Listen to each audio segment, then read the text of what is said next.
C'est une arme de destruction massive de l'économie. Et je vais vous donner un exemple.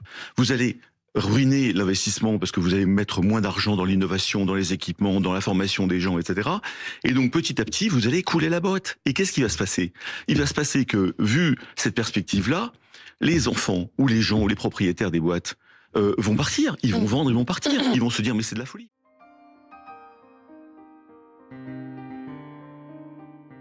La meilleure étude qui existe sur ces sujets, c'est une étude qui a été menée par Camille Landais, qui jusqu'à très récemment a été président délégué du Conseil d'analyse économique, et ses collègues. Alors, en l'occurrence, c'est sur des données de pays scandinaves qui ont eu un impôt sur la fortune pendant longtemps, beaucoup de réformes. Ils ont trouvé que l'exil fiscal, combien ça avait coûté à ces pays?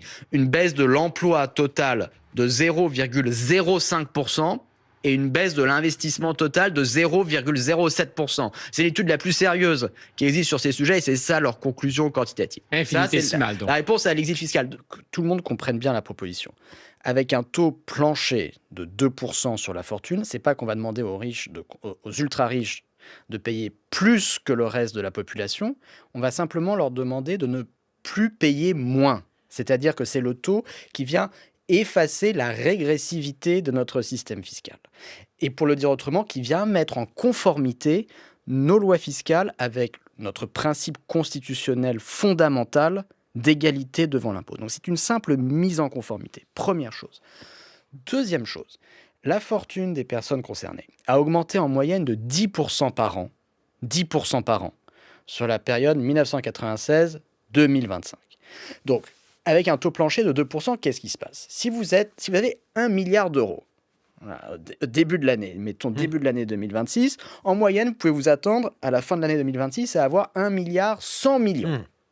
Avec ce taux plancher de 2%, on vous prendrait donc 2% de 1 milliard 100 millions, 22 millions, et donc vous n'auriez que 1 milliard 78 millions d'euros à la fin de l'année 2026. Donc au lieu que votre patrimoine augmente de 10%, il augmenterait de 8%. Mais comme vous le voyez, on est quand même très loin de la confiscation. Donc c'est ça dont on parle.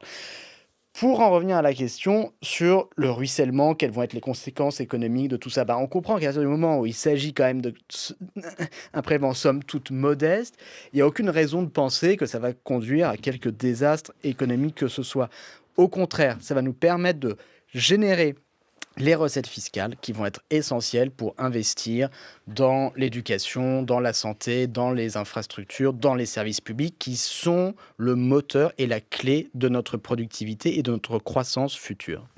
L'autre chose que je veux mentionner, c'est que dans la proposition de loi qui est examinée aujourd'hui par le Sénat, il y a un dispositif innovant qu'on pourrait qualifier de bouclier anti-exil, qui consiste à dire que les contribuables redevables de cet impôt et qui choisiraient de s'exiler resteraient redevables du taux plancher de 2% 5 ans après leur départ. Aux États-Unis, c'est le cas aux États-Unis. Aux États-Unis, c'est exactement ça. C'est 10 ans. Voilà, c'est 10 ans. C'est-à-dire qu'aux États-Unis, c'est jusqu'au restant de leurs jours. C'est plus extrême. Aux États-Unis, vous êtes citoyen, vous payez des impôts. Mais quoi qu'il arrive, ou alors vous renoncez à votre citoyenneté. Jusqu'au restant de vos jours. Alors que là, on dit pendant 5 ans. On pourrait aller plus loin, on pourrait dire 7 ans, 10 ans, 15 ans, sans aller jusqu'à l'extrême.